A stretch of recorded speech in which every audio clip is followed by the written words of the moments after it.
అందరికీ నమస్తే.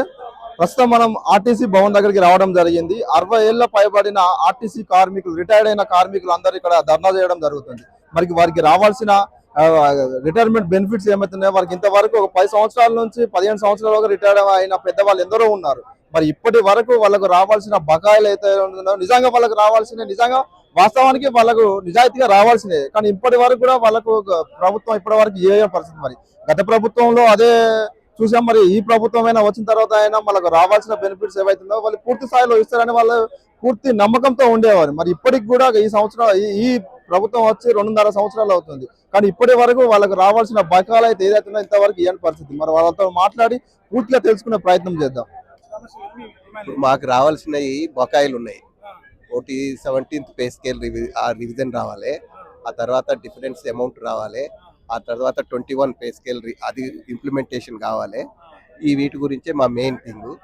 వేరే మామూలుగా సర్వీసులు ఉన్న వాళ్ళకి అన్ని వస్తున్నాయి కాబట్టి ఇప్పుడు ఆల్రెడీ అందరం 65+ 70+ మొత్తం ఉన్న వాళ్ళమే, ఎవరం పెద్ద ఆరోగ్యంగా లేని వాళ్ళమే.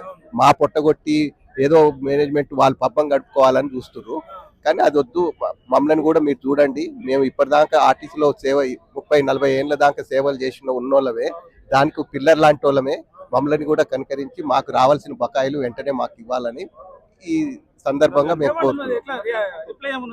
రిప్లై మన్నా అంటే మా దగ్గర డబ్బులు లేవు, మీరు విరమించుకోండి, దాని గురించి మర్చిపోండి అన్నట్టు మాట్లాడుతున్నారు. అంటే మేము మర్చిపోయే సమస్య ఎట్లా ఉంటుంది? మేము 40 ఏళ్ళ నుంచి కష్టం చేసినాము, మా డబ్బులు మాకు ఇవ్వడానికి వాళ్ళకంతా నొప్పెందుకు? మేము వేరే విధంగా కాదు కదా. ఈ డిమాండ్ తోని మేము ముందుకు పోతున్నాం.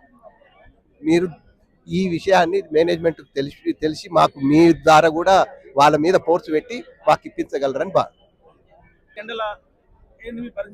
బకాయిలు రావాలి, ఏరియర్స్ బకాయిలు రావాలి.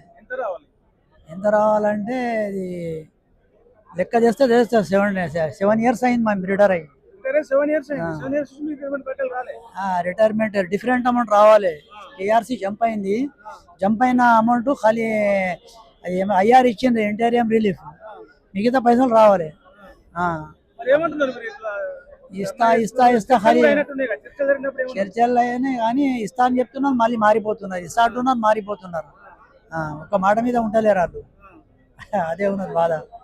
ఇప్పుడు ఇస్తారో ఇదో చూడాలి. వీళ్ళు పిలుస్తారేమో అనుకుంటాం, పిలిస్తే చెప్పలేము. పిలిచేస్తే మంచిదే, అంతే, ఇంకేం. అది విషయం. మరి వాళ్ళు దాదాపుగా 1000కి పైగా ఇక్కడ రిటైర్మెంట్ అయిన పెద్ద వయసు వాళ్ళు, దాదాపు 60 సంవత్సరాలు పైబడిన వాళ్ళే ఇక్కడికి రావడం జరిగింది. మరి వాళ్ళ బాధలు, వాళ్ళకు జరిగే కష్టాలు అన్ని వాళ్ళు చెప్పుకోవడం జరుగుతుంది. మరి ఇప్పటి వరకు మాకు సంబంధించిన బకాయిలు అయితే ఏదో మాకు ఇవ్వలేకపోతున్నారు. మరి ఈ ప్రభుత్వం వచ్చినా మాకు కొంచెం అంతో ఇంత నమ్మకం ఉండేది, కానీ ఈ ప్రభుత్వం కూడా మాకు ఇచ్చే మొండి చేసి చూపెడుతుందని వాళ్ళ బాధలు వాళ్ళ వ్యక్తం చేసిన పరిస్థితి. మరి చూద్దాం, మరి ప్రభుత్వం దీని మీద యాక్షన్ తీసుకొని మరి ఏ స్థాయిలో వాళ్ళకు పూర్తి స్థాయిలో న్యాయం జరుగుతుందా జరగదా అనేది వేసి చూడాల్సి ఉండే సమయం.